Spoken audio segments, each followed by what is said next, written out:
Today, I'm excited to speak with the multi-talented actor, comedian, writer, and producer Guy Torry. Guy's credits range from acting in American History X and Pearl Harbor to hosting Def Comedy Jam to executive producing Phat Tuesdays, the era of hip-hop comedy, named the best documentary by the New York Times in 2022. Welcome, Guy. Good morning, good afternoon, good night, whatever it is in the time of the world that you're in. What's happening? How you doing? Thank you so much for doing this. As we were talking a little, go ahead. No, I'm happy to be here. Thank you for having me. Now, as we were talking earlier, I said I was trying to, do the research and do a proper intro, and I realized there was just so much to talk about. So I want to leave it to you to take it from there. But I want to ask how somebody goes from you start as a PA on Martin. Then you became a writer, then you become an actor, then you become a comedian and a producer. And you're still all of these things, I'm assuming. So take me through that process and how it got started. Well, you know what? I moved to LA from St. Louis in 1992. And my brother, Joe Torry, older brother, was already in comedy and already acting and things like that. So I moved to kind of better my life. From St. Louis to LA, like most people do, like the Rams. They moved from St. Louis to be in LA to better themselves. But I started as an extra first. Well, actually, comedy came first. Comedy was before I stepped on stage before anything. And as you're trying to make money in LA, you do things within the industry. So I was an extra, in movies, TV shows, things like that. I was a marketing assistant for a movie called Zebrahead for a while, and then I studied doing stand-up. And then my brother was friends with Martin Lawrence. And he said, hey, my brother could use a job, a production job. If you can look out for him, look out. Martin set up an interview.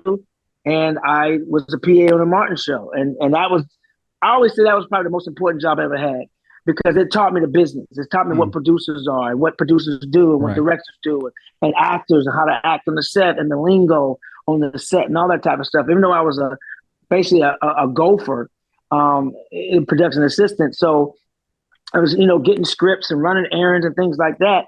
And, it's funny because I'm just funny. I'm a funny guy. We grew up playing a dozen. So I was always on set and in the production office joking on everybody, right? Just cracking jokes. That's what we do.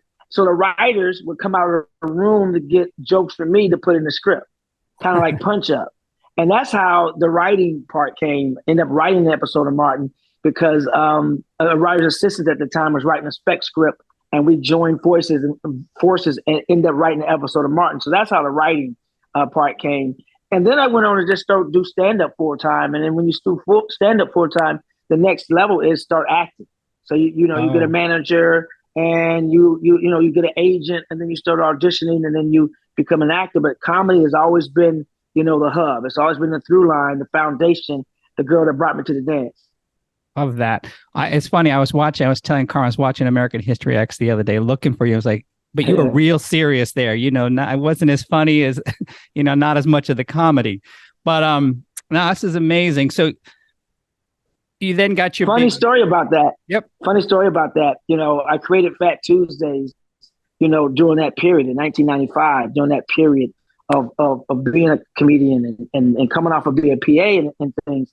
And I got American History X because they saw me at Phat Tuesdays. They came to see another comedian, and they ended up giving me the role because they thought I was better suited for the role than the other comedian. I probably was cheaper too, but that's how. So that correlation with Phat Tuesdays, happened because of with that whole thing going on. But Phat Tuesdays I started because there was a lack of industry presence in South Central, in the black neighborhoods in Hollywood. They weren't coming to the hood to see black talent anymore because of the Rodney King verdict. People were scared to come to the hood. Even black celebrities stopped coming to, the comedy clubs in the black neighborhoods. So I saw that void, and I said, I have to do something. And, I had an agent manager at the time. I had a team already, but there were so many other funny brothers and sisters getting looked over. I went to the Comedy Store and said, can I create a night to showcase black talent? So I ended up bringing the hood to Hollywood. That's cool because I read, that Phat Tuesday became like a mainstay in Hollywood. Everybody was going to that. You kind of like changed comedy completely. gave everybody like a voice, and you had agents come in looking for new talent. When you started that, was it a big leap for you? I'm like, just is it natural? I'm like, I know you felt it was needed, but you were still pretty young at doing this. This is what's funny about it is I had no idea what the hell I was doing. I just wanted to help other comedians. All I had was marketing experience from a failed attempt at college to get a degree in marketing before I got kicked out. But I just wanted to help comedians, man. I saw a void. And I remember growing up as a kid, my dad would always say, have initiative. Don't wait to be asked to do something. If you see something needs done, go ahead and do it. Not knowing that would stick. And years later, that Fat Tuesdays would be that thing that needed to be fixed. And I ended up starting this night that created so many opportunities for not just comedians, but opportunities for Black businesses. Black businesses would come to Fat Tuesdays, and I would shout them out on the microphone, and their business would start flourishing. From limousine companies to custom tailors to nightclubs to restaurants. And then also, again, actors would hook up with producers, comedians hook up with producers and directors or agents or managers. It became, the internet before really the internet was popular. It was no social media back then. This became, real networking. And it just became a place, but it was also a party. It was also BET weekend every Tuesday night. It was like the Cotton Club back in the 40s where Black people got dressed up to come, but you had the who's who in there. Everybody from icons to ex-cons. You have Quincy Jones sitting there, but then you have Suge Knight sitting on the other side. So it was a place where we all came as Black people to laugh. And we needed that laughter at the time, which I didn't realize what was happening because it was after the Rodney King verdict. LA was divided. Race relations were very tight. And Fat Tuesdays allowed us to laugh, allow us to laugh at ourselves, allow us to have that release. And that's why, I think it was so popular because it was the only room of its kind. There was no mainstream comedy club in the country doing an urban night. No mainstream club. And we needed that healing. We really needed healing. And at the time, the Comedy Store needed that revenue because at that time, the Comedy Store was not doing well. Right. So was this before Def Comedy Jam or after? Def Comedy Jam is a key to start the engine. I got my start on Def Comedy Jam. Yeah, Def Comedy Jam. I did Def Comedy Jam in 1994. I started comedy in 1992. 1994, I did Def Comedy Jam. And Fat Tuesdays was solely inspired by Def Comedy Jam. Absolutely. It would be no Fat Tuesdays without Def Comedy Jam. Right. And we'll talk a little bit about the documentary, but what I saw in the documentary, there was really no it was primarily white and really split, prior to that. There was some stuff in the other neighborhoods, but you kind of brought that urban to Hollywood because it wasn't over there yet.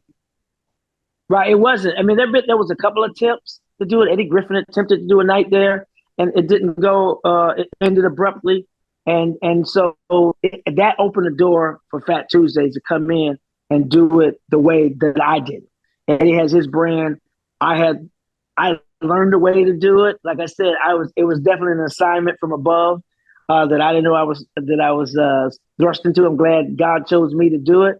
But I just trial and error. I mean, touring around the country doing comedy clubs, I would monitor what they did, how they ran their comedy club, and I would steal techniques from each comedy club I went to and implemented it into Fat Tuesdays, and that's how I kind of gained the experience and knowledge of how to run my room, my one night. So that's cool. So you feel your success was based on what you learned throughout the country.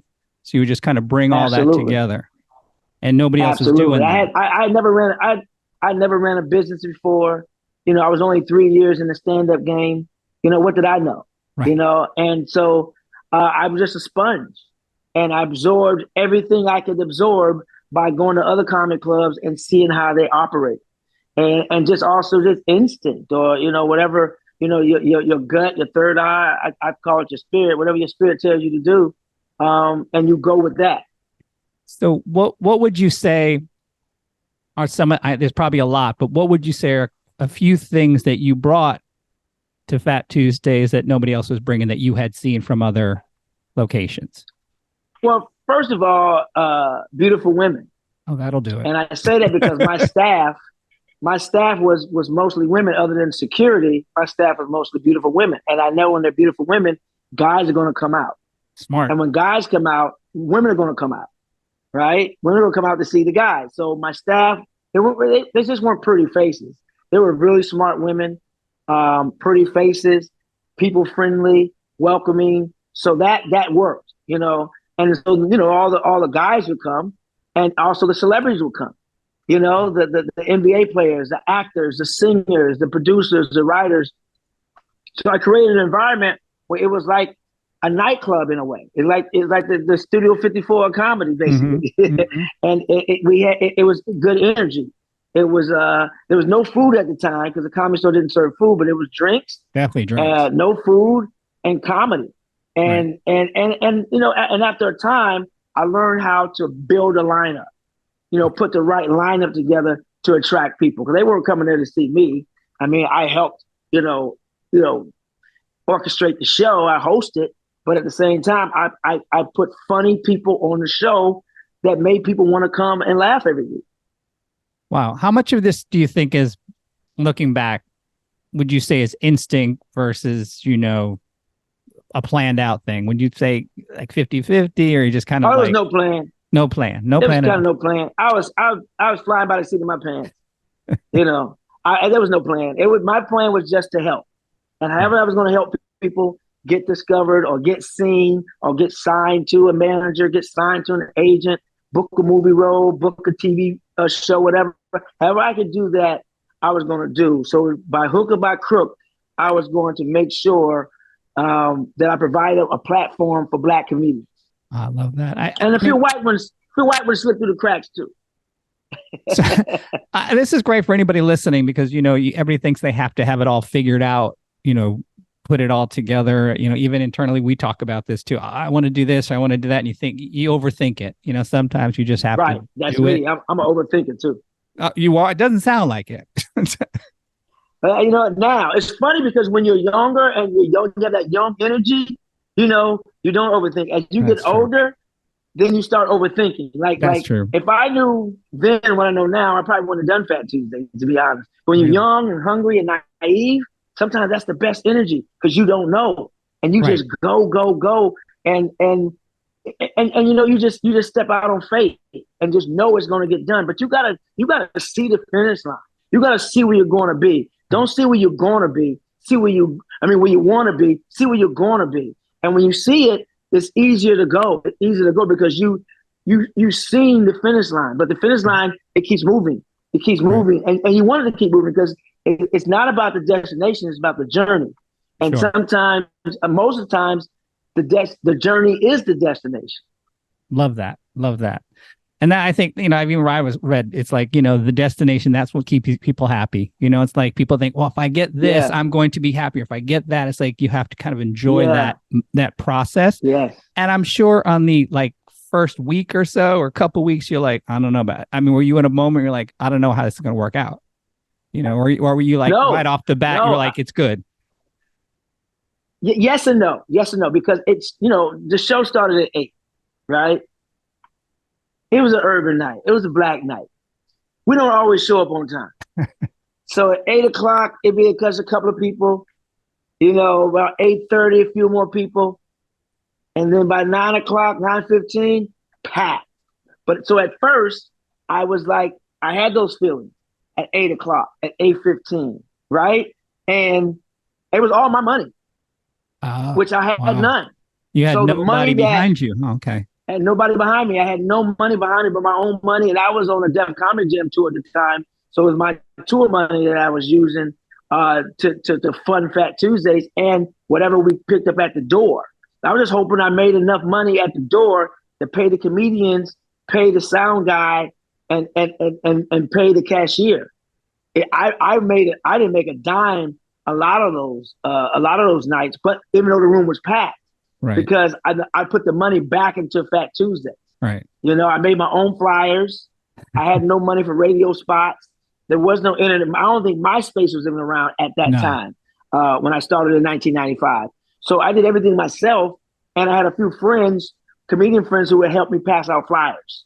I go to movie theaters and pass out flyers because if you go to a movie theater, people will leave the movie theater, or people who like entertainment. They have expendable Right. income. Right. So it's What's like, okay, next? and then I'll try to find, I'll try to find couples, and I'll see a guy like, hey man, your woman's beautiful, man. Why don't you bring her out for a night of comedy and give him a flyer? Right. Like, man, Right. she looks like she loves to laugh. Women love to laugh. So I would do things like that, in order to promote the night. And at that time, I started in the belly room, which only held like 90 people.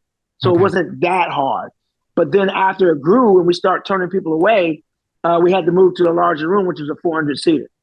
Right. And I'm sure, the club people at first, were they open to you coming in? Well, you said they needed the income at the time.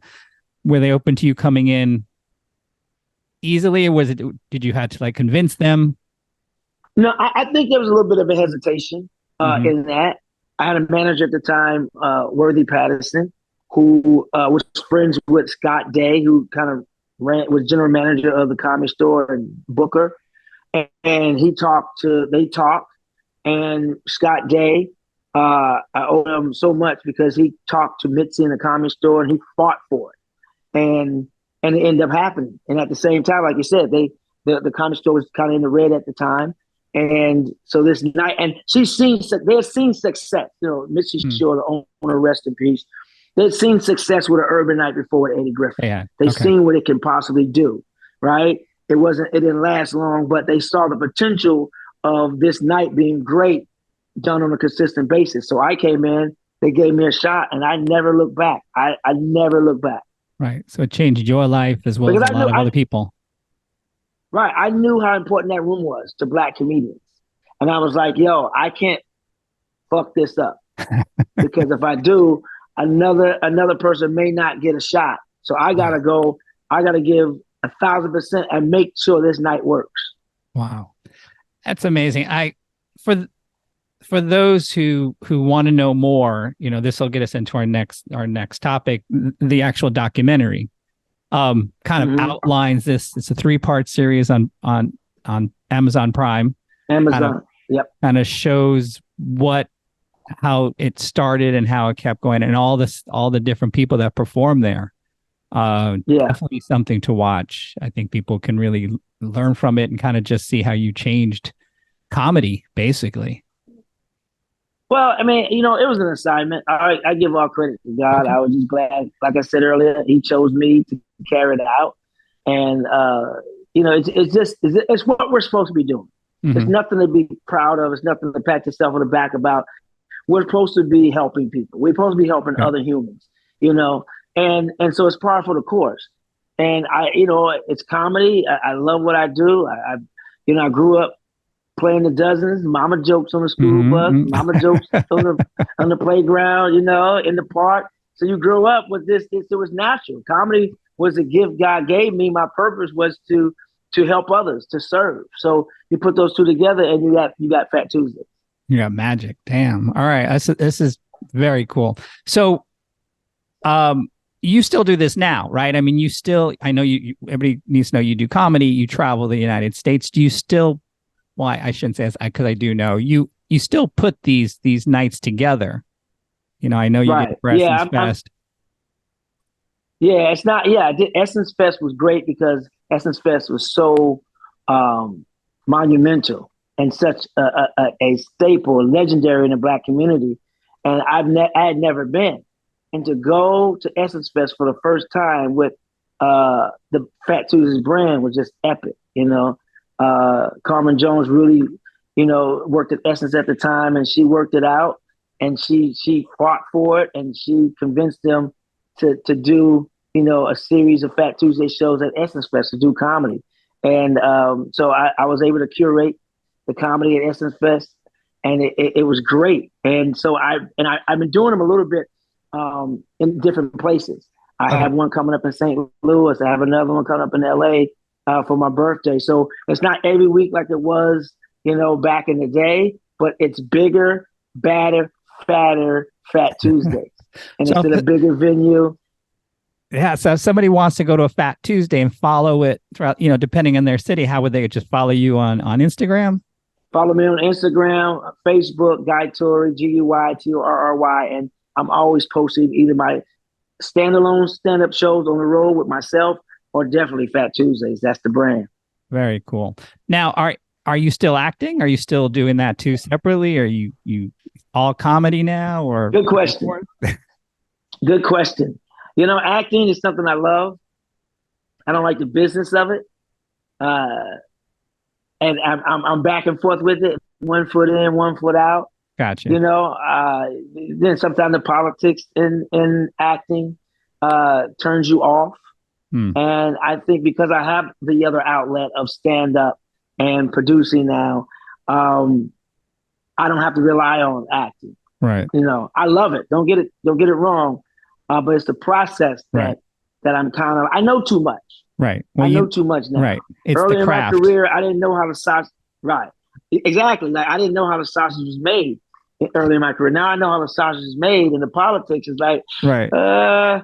It sometimes it take the fun out of it. But what's great is are the independent projects. Yeah. The independent projects, when I have friends that are shooting something and they don't have the budget or they just need, some experience or somewhat of a name, and if it's the right script and the right role, then, I consider it. But I'm dipping myself back into it. I'm going back to acting class because it's been a minute. So I need to, brush up on my chops and get to acting. But I do miss acting. Every once in a while, I'll do a favor for a friend and I get bit by the acting bug again because the politics weren't involved. Right. It's just the role, and it's the studying of the role and the story and building a character, and being able to play somebody else other than yourself. That's attractive.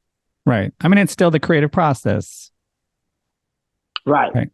That part. Yeah. I mean, there was a moment where I thought I was going to leave New York and move to LA and work in film, and then I realized after a couple of days or a couple of weeks, I should say, I gave it a couple of weeks working with a few people. I decided maybe I'm just going to stick to watching movies. It can inspire you or it can hinder you. Yeah, it can scare you. It can inspire you or scare you. It depends on, but it's good to try. It's better to try and Absolutely. see, okay, this is not for me, rather than to go your whole life saying, I wish I would have, could have, maybe I should have. So at least you gave it a shot and, it's not for you. I tried brown liquor. Hey, it's not for me. But tasting it or making it. Yeah.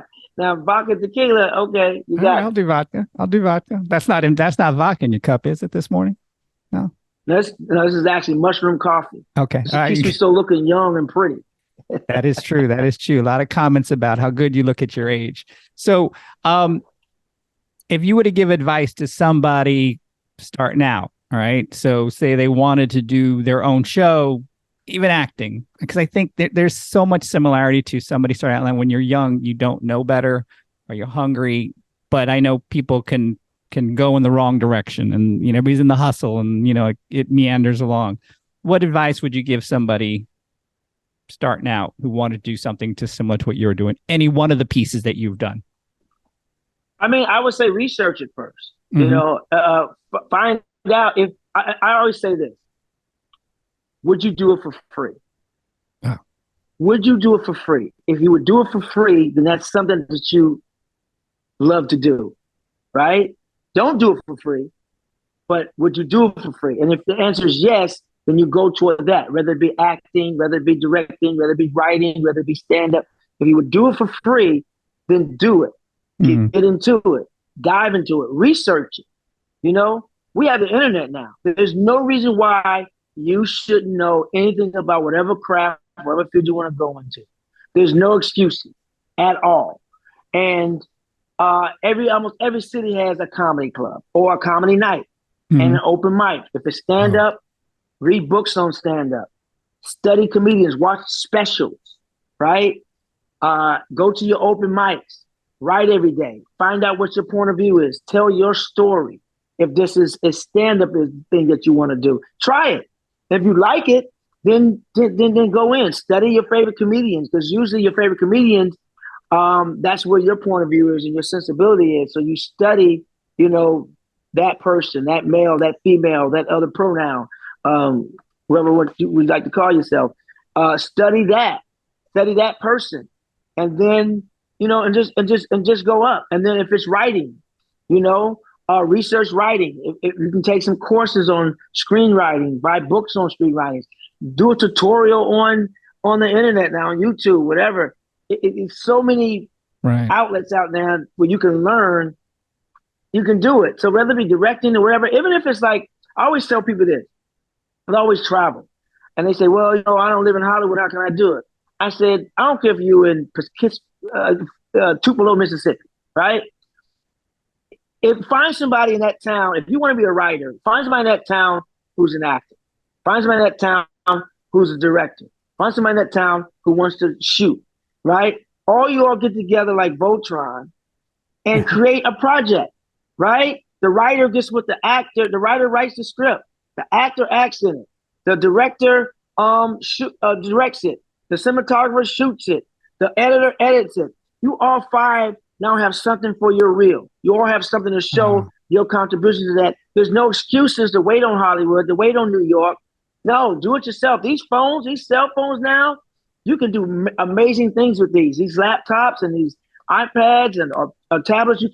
You can edit on them. There's no excuses. You don't need to be in Hollywood.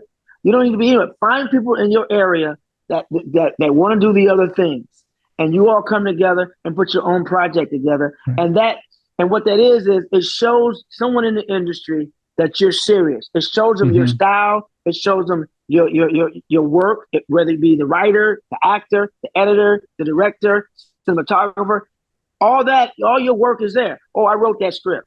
I wrote this. Oh, I shot something. This. Oh, I directed this. So now you have something as your calling card. And just don't do one. Keep doing stuff. I mean, these generation, these millennials and Gen Z and Gen Xers are doing such a great. I mean, Gen Ys are doing such a great job on social media with these skits.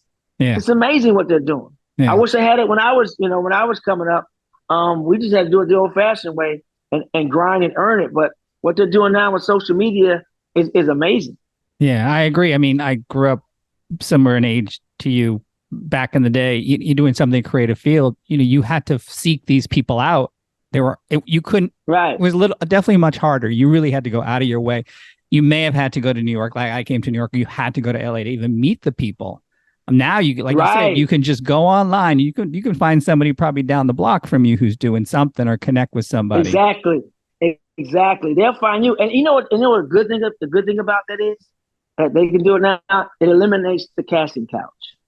That's it eliminates. It eliminates you doing something strange for some change, because now you have the power to do it yourself. You don't need to go through anybody else in Hollywood to be discovered. Now Hollywood have agencies where they have departments that comb the internet and look for new stars. Wow, didn't know that. And look for people. So now they're finding you. And if you just focus on your product and what you want to do, they're going to find you. Right. They're going to find you. Right. So keep in mind, anybody. Every day. Yeah. So keep in mind, you don't need to do the casting couch anymore. It's no, over. So no. Don't sell your soul or your whole. Don't listen to anybody who tells you otherwise. So you ain't got to do it. Don't do it. This has all been amazing. So, and I love what you said earlier about, you have that end game or that mission, or where you want to be, it's going to work. I think that's part of it too. You got to kind of know. You got to believe. You got to believe. Like it may take you it may take you longer than you think, but I think if you stick with it and you're serious about it's right. Yeah. It's worth it. It's worth it. The journey is worth it. And you gotta bet on yourself. Yeah. Get rid of your low self-esteem, get rid of your insecurities or make up for those insecurities and go at it. If it's right here and you love it and you do it for free, go at it. Yeah. Go at it. And there's no shortcuts. Don't take any shortcuts. There's no shortcuts. You take shortcuts, you're not going to learn anything along the way. When you get there, you're going to be empty. So take the journey and go, go all out, 1,000%, forget 100%, go 1,000%, go above and beyond, sacrifice. When I first got to LA, everybody was clubbing and going all these Hollywood parties and all that stuff. Man, they gonna be there. Them parties ain't going nowhere. No, they're still there. Work on your craft. Yeah. Work on your craft, because you go to these parties and you have no experience. What are you selling? Right. That's how you end up being on the couch. You have nothing to sell but your body. So have a body of work to sell.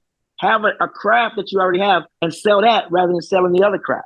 Right. Well, not that your body's crap, but you selling your soul, Yeah, and I think too, when you get there, because to actually work in the creative field like we do, or I, people I work with, even Carmen and my team, we all are creative, but we have to pay our dues. And I think you appreciate it that much more when you get there, because there was times I was sleeping on people's couch for a few months in New York, thinking, what am I doing here? Why am I here? I had no other option. I was like that, or I have to go visit my family in Middle America, and I wasn't doing it. So I was like, you just keep going. And I look back and I'm like, what? Going. All of those things in my life added to who I am, and I appreciate every piece of it.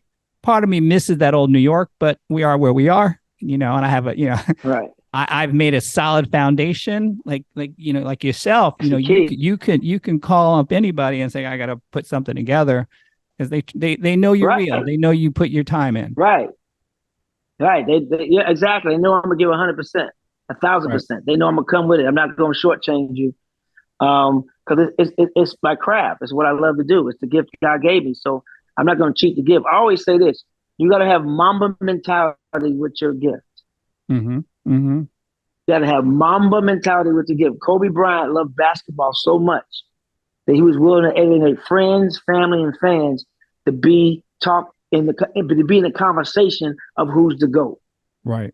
But he sacrificed so much. Right. And if you love your gift that much, and you love yourself that much, you would sacrifice any and everything to make your gift, your art, shareable and something that you love to do. It becomes your life, period. And I'm all about Mamba mentality, whatever your gift is. I love it. So this is all hugely inspirational. So when people listen to it, I hope, it changes some people's lives. So you got stuff coming. You said the next show is in Missouri. What was it?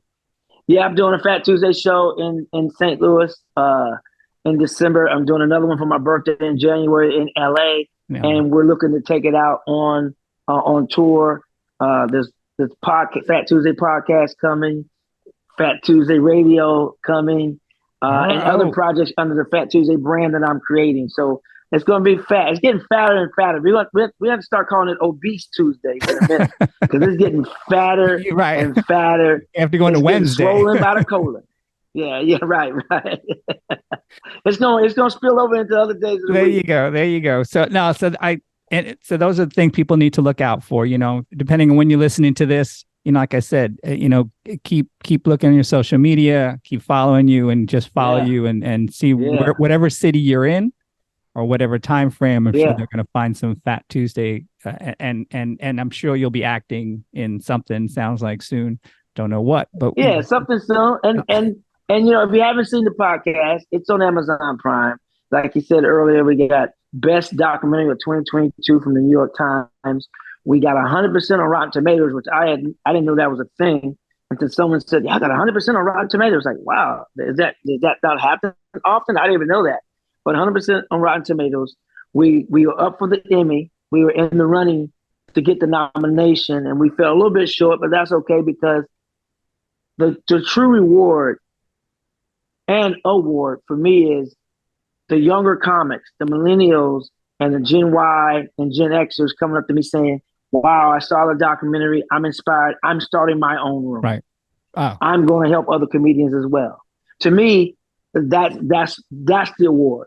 It's inspiring, entertaining, enlightening, and just being that, that beacon of light for people, to go and do their own thing. So to me, that's the love right there.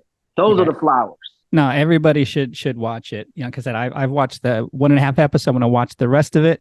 But not only do you learn from it, but you have the who's who of every major actor, comedian in there. Like, they just one after the other. They just keep, and you're like, You're like, all right. So, and there's a common thread. You see that thread. I Right. think people can say, Right. oh, they've always been famous. No, they haven't. They share their Right. story. They're sharing their story. And they're Everybody telling. everybody slept on someone's couch before, and not the casting couch. Right. We slept on someone's couch before we was able to make enough money to get our own Yeah, spot. yeah. You know what I Yep. mean? I slept on my brother's couch, and until we moved to a 2 bedroom, and I had a bed after that. But for the first week, 2 weeks, I slept on the couch. I've done it. So I mean, and it's it's humbling. But when you get to where you're gonna be, then you look back and you laugh and you see the growth, you see the progress. Mm-hmm. And another thing is, like with Phat Tuesdays, these comedians who are where they are, Kevin Hart, Nick Cannon, Cedric Entertainer, Mike Epps, Cat Williams, even Leslie Jones, all these comedians that came through Phat Tuesdays, right? They would have gotten to their destination anyway. It wasn't Phat Tuesday that really was like, Phat Tuesday may have been a carpool lane. It may have put you in a faster lane to get to where you were going, but they're so talented, they would have got to their destination anyway. They would have been the same stars they are today had it not been for Phat Tuesday. Right. It would have taken them a little longer, but true talent you can't deny, and they all would have still gotten to their destination. It's just Phat Tuesdays was the HOV lane. It was the lane that allowed you to get there a little bit quicker. Right, and you provided the access to the HOV lane. Right. So thank you. This has all been amazing. Like I said, people should, hope people listen to this and they're going to be inspired to, not only, listen to your story, watch the documentary and all the things you've done, as well as just taking their own creative experience to the next level. I thank you so much for doing this. No, thank you. And if I'm in a city near you, whether it be me or Phat Tuesdays, you all come out and see the show. The Guy Torry Comedy Show. It's the best damn comedy show, period. I may even go to LA. So. And I have a guarantee. I'm the only comic that has a guarantee with my shows. When you come to the Guy Torry Comedy Show, if you don't have a good time, I'm always in the lobby after the show. Come up to me and say, "Guy, I didn't laugh." Come at me with your chicken stuff. No, really? Say, "Guy, I didn't have a good time." Yes. And I would take you back to the box office myself, and I would show you a sign that says, "No refund. Get your ass out of here." Okay, I was going to say, I was like, you don't give people their money back. All right, thank you so much. I appreciate you. Yeah, I appreciate being here. It's a lot of fun, man. Let's do it again sometime. Let's. All right, cool. Bye. Thanks for listening to Creating the Perfect Experience. To get in touch and learn more, visit markstevenagency.com. If you enjoyed today's episode, let us know by leaving us a review or posting about us on social media. We love to see it. Until next time.